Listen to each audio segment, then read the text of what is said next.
It's episode 43 of the Fintech Moshpit, and we have Mike Freno, president of Barings, to talk about social impact, what's going on in the markets, and what it takes to survive crisis.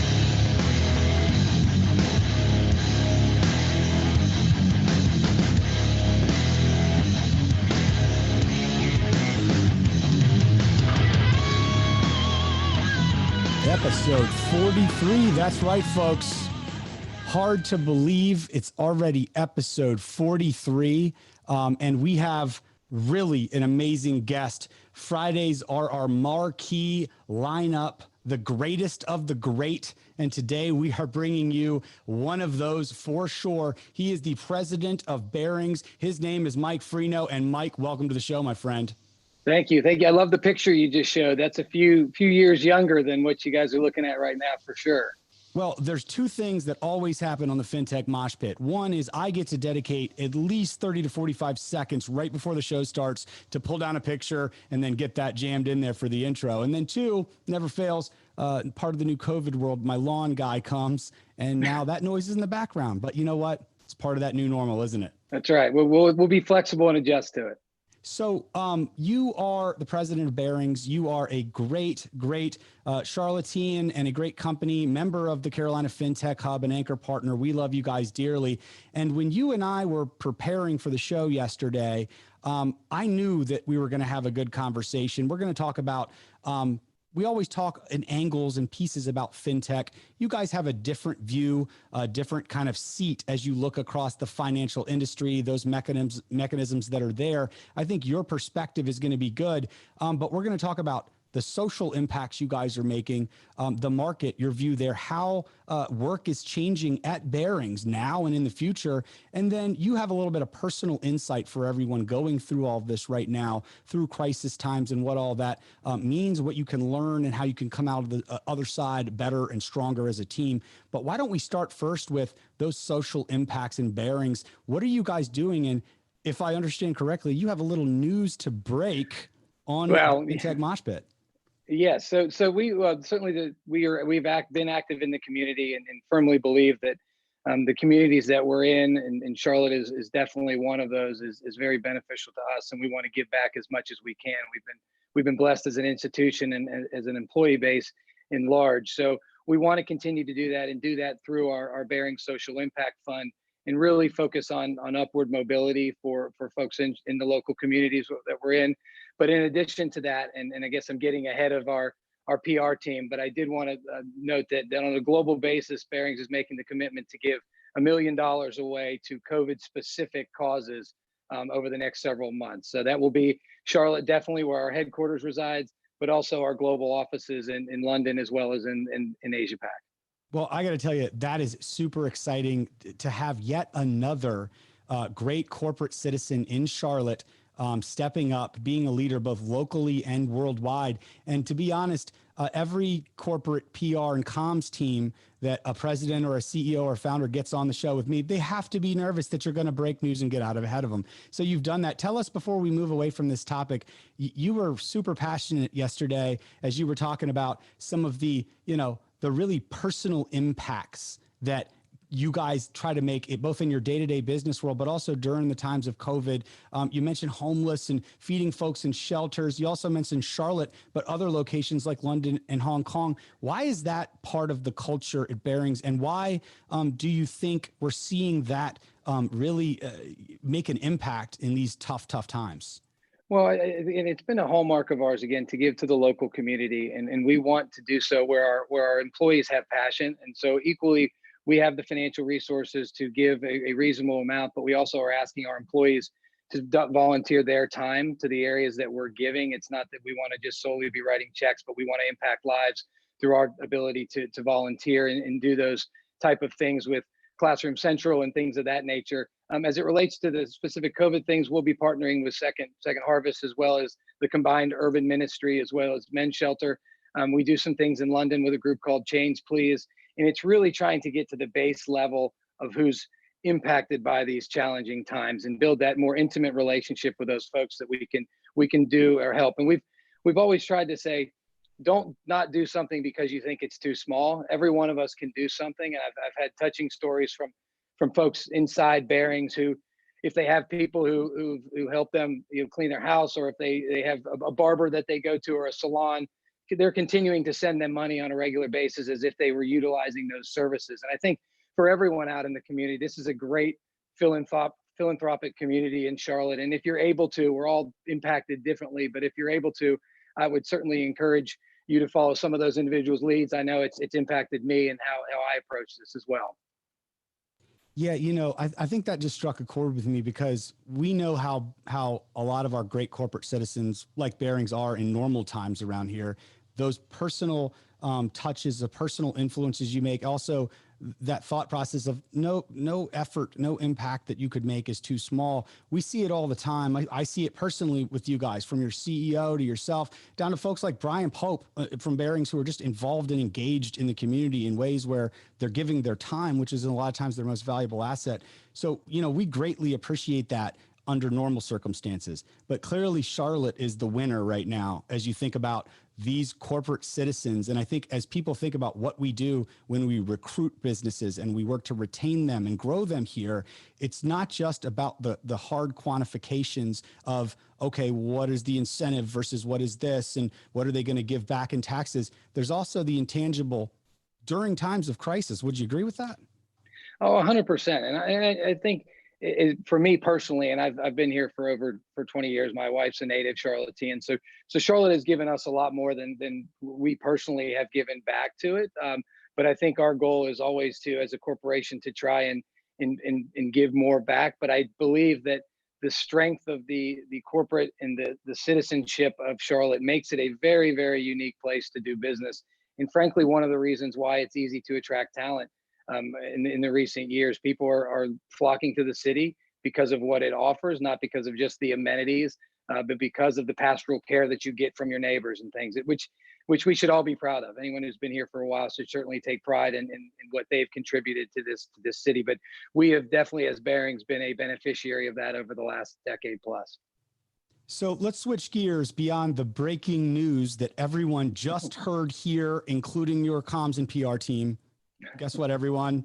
This is where he breaks the news. It's fantastic. Let's move to something a little exciting to me when I had the conversation, because it's both scary as anything, but it's also really interesting. And to hear from the perspective of someone like yourself, who's been, at different points of view across these capital markets, who's been through the different crises that we have faced, to talk about what you're seeing in the market. And I want to just let you go for a minute first, but we had an interesting pre-conversation that really could have been the show yesterday. And I'm hoping that all of the audience out there gets a chance to really think about the perspective of what you're seeing in this market. Be careful if you just let me go. This show could go a little bit long if we do. But I'll say, where we're coming from, and this has happened so fast. If you look at where the depths of the volatility were, the heights of the volatility back in the middle of March, really when markets were seizing up. They weren't functioning the way they should. You had credit markets, you had commercial paper markets, things that are really the lifeblood of the economy, as from a corporation standpoint, as well as from how individuals are financing their businesses. Really, those first middle weeks, or rather the middle weeks of March, were really not functioning properly. And that was before the fundamentals took over. We couldn't. Again, companies weren't able to find financing for themselves. Risk assets were priced way differently than they should have been. And I think the Treasury did an excellent job of stepping in and trying to address one of the issues. And what we're facing with COVID-19 is unprecedented by any measure that you look at, and it will be different from anything else we've ever experienced. But I think they the Treasury as well as the Fed stepping in and trying to at least alleviate the pressure there and allow markets to function a little bit more like they would need to. You need securitization markets, you need mortgage markets, you need corporate financings to take place if you're going to have an economy move at any pace. But now what we're seeing is you're seeing more of the fundamentals take hold. And everyone knows that the ability to consume, even if you wanted to consume a service, go out to dinner, buy a product, that's changed. It's harder to do. There's more frictional costs of doing so. You can order things online, but the ability to go out and enjoy something that we were able to do before is gone. And how that impacts things longer term, or even in the near term, is yet to play itself out, which really makes this much more unique from '08 and '09. And as we were talking briefly about yesterday, the volatility we saw in March a month ago was more in many cases than the heights of the volatility that we saw in '08 and '09. I equally think the recovery from this is going to be much more challenged and much more nuanced. I firmly believe in the US and the global economy will recover from this, but how we get out of it, there's no playbook for it. '08, '09 was really a function of the financial market was having problems. You could put money into the system that could alleviate some of that. Losses had to be realized. We went through a mild recession or a deep recession, but it was relatively brief in period.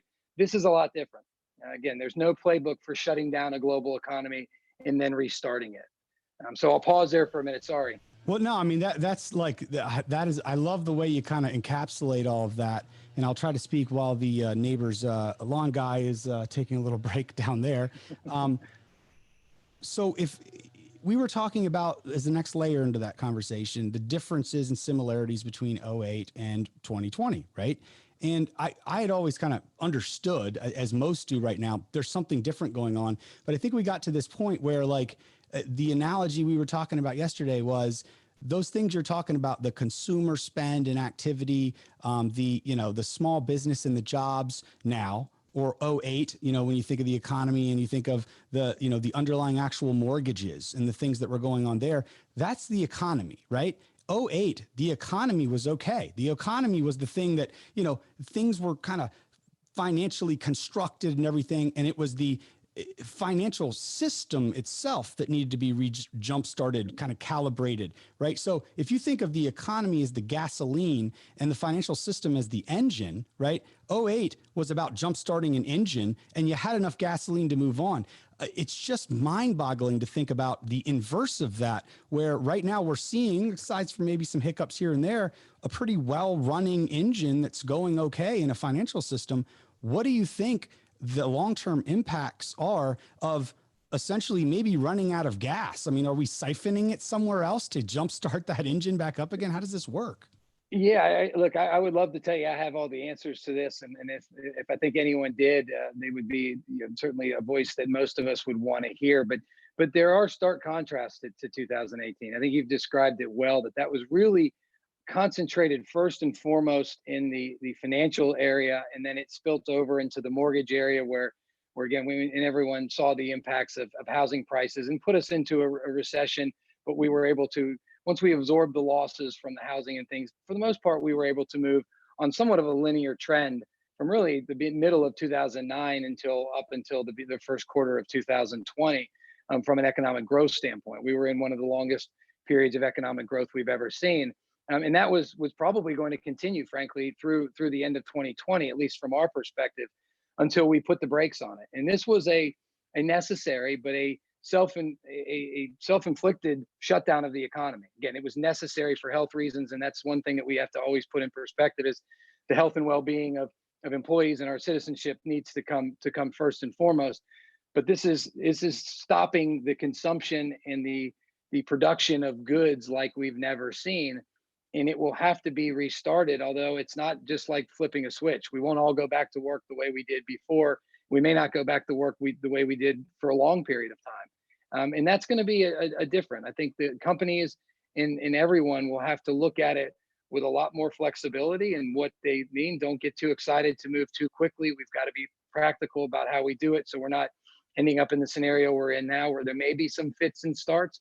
Hopefully they're modest stops if they are, rather than a full blown. But I think it is definitely going to be one that will cause economies to change more dramatically, I think, than '08 and '09 did. So let's drill into that other piece to close out the market kind of bucket that we're talking through. So I like what you said there, and I think it resonates with a lot of folks where they don't exactly know what's going to happen, but they know it's not going to go back to exactly the way it was before. Something is evolving, something is changing.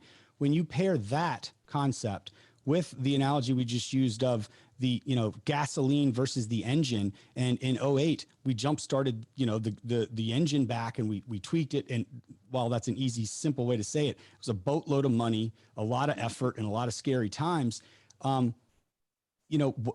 do you find that parallel now when it's the gasoline, the economy, and driven by not those mortgages, but rather, the jobs, the small businesses, those kinds of things that are really suffering right now? How is the new normal going to take over, and is that engine going to be jump started? And think about also, and tell us about Barings particularly. How are you guys working now and planning on working? And what are you saying to your institutional client base and others like that? Where how can we infer from, maybe as a microcosm of what's going on in Barings, how you're going to work, how you're thinking about the market, as to maybe we could get to some point of clarity on how that gasoline is ultimately going to be fired back up? Well, I think to the first point about getting things started, I think we're still going to need some government support, and I know there was more, we'll call it, support that came through today from the PPP. I think that's definitely a step in the right direction, because people do need incomes coming in, and if you're preventing them from working, you've got to have some government support. So I think that will help. It's certainly not the solution, and I don't think there's enough money that our government's going to be willing to put out that will solve this. We've got to start taking steps to put the economy back into work. And I mean, for a lot of services industries, Barings one of, I mean, our employees are working, and they're working really 100%. They're working in a different fashion. They're working at home, but they're working, and they're very, very productive, and they're operating at a relatively high level. There are other areas that can't do their jobs unless they're physically in their place of business. That's where we need to put the focus first, in our opinion, is start there. Let those individuals who can't work from home get back in, find a way to let those happen, whether it's the restaurants, whether it's the retail stores. Do it in a measurable fashion, while those that can work remotely, let's continue to allow them to do that. Let's put the priorities on areas that can't do their jobs, and the jobs that can't be had unless they're in the physical location. In terms of what we've been seeing, again, we have a largely institutional client base. So our client base is largely large institutions, sovereign wealth funds, pensions, and the like. And I say they have been very reflective through this, is probably the best way to put it. There hasn't been a lot of knee-jerk reaction. I think there was certainly a period of pause during the periods of March, when we saw some of the volatility. And now it's really, where are the opportunities? We, as I mentioned before, we believe, and I think they strongly believe, over the next several years, the economies are going to grow. It's a matter of timing. It's a matter of sequencing. When do they start to grow? Am I too early? But generally speaking, they're looking at a lot of risk assets across the board, whether it be even in equities. Real estate certainly is one that's being challenged, and below investment grade assets, where they're starting to dip their toe into the water and see that, yeah, I may not time it right. That's very difficult to do. But over the long term, the fundamental basis for the economy should come back in the next several years. A year from now, I know you can't know this. We have to rely on the data. We have to, take it a step at a time.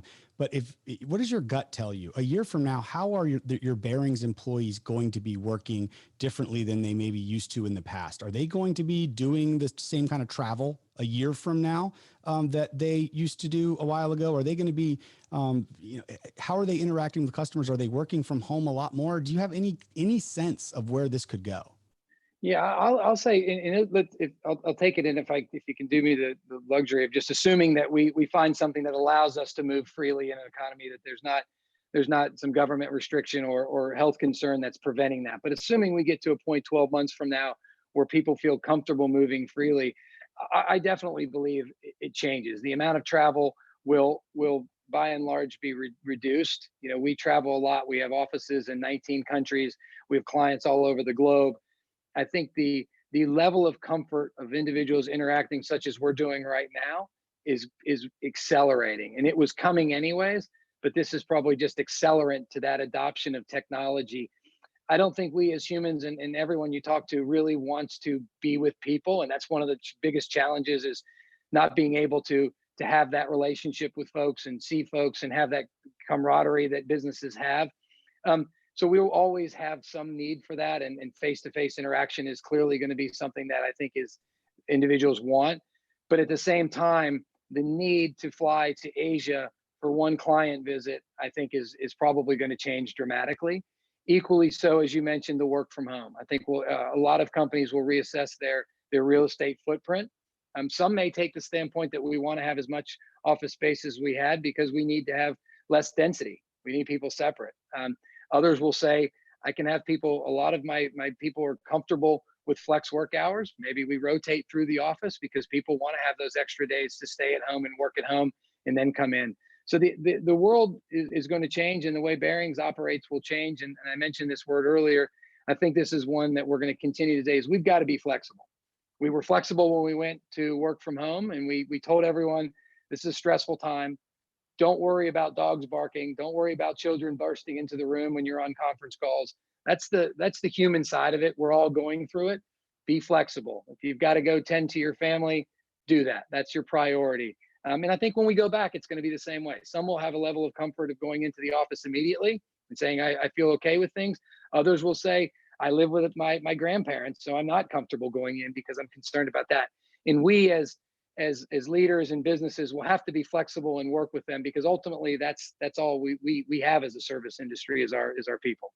I think that is a great point for a lot of people in a lot of different industries who watch this show to take away and think about longer term now. What level of flexibility are they going to need to prepare for to be able to handle not just what the government says and where we are from a medical perspective, but what the appetite and confidence of the employee base, of the client base is. I think that's really, really important. Let me ask you the final question of this episode, and it's more of a personal question from your experiences. I know that you at the Barings team over there, you've been with a leadership team together that has been put together, that you've been through a crisis or two before. You've worked through that. You've learned things about each other then. And then when you come on the other side and you have the benefit of that, you know better how to deal with the next crisis that arise. For those folks who are watching that are part of a team that is maybe brand new and hasn't gotten that experience under their belt and they're feeling it out right now, how would you describe kind of the Barings leadership mantra towards and lessons learned towards those experiences, having had them now multiple times? It's a great question, and as you alluded to, I mean, we're very fortunate at Barings. Our leadership team has been together. We went through largely the same team, went through 08 and 09, and while this is a dramatically different situation, the good thing is you know how your teammates are going to react, and you know we and those at Barings who are listening will have heard me say this and probably roll their eyes, but I think we should have a level of confident humility, and that humility aspect means knowing what you don't know and knowing what your weaknesses are, and building a team around you that can complement where your weaknesses are. And I think when we went through this one, you know, there were certainly some stresses and as you would expect in the early days and volatility, but looking around the room at your peers and saying, we've been through this together. I know where your strengths are. I know where you're going to pick me up when I'm not having, you know, when I'm troubled with something.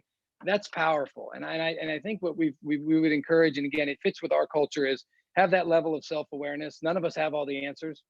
Some of us don't have many answers at all, but none of us have all of it. And you're going to need a team to get through this. It's not one individual, regardless of a title or where you sit. If you're the CEO, if you're the president, you need a team to get through times like this. And good teams will function exceptionally well through these. And if you are a new team, my advice would be build those relationships, build those partnerships now, and don't try to do it all your own, because it's impossible to do that. Mike Freno, president of Barings. Mike, I don't know when all this is said and done and we're back to whatever the new normal is, what the new version of let's grab a beer is, but whatever that is, my friend, count me down for it. We really appreciate having you on the show. Great. Thank you very much. Have a great weekend. Awesome. Everyone. Well, that was episode 43 of the Fintech Moshpit in the books. Ladies and gentlemen, I can't thank you enough once again for being part of this daily and weekly tradition that we now have. That'll be it. Have fun.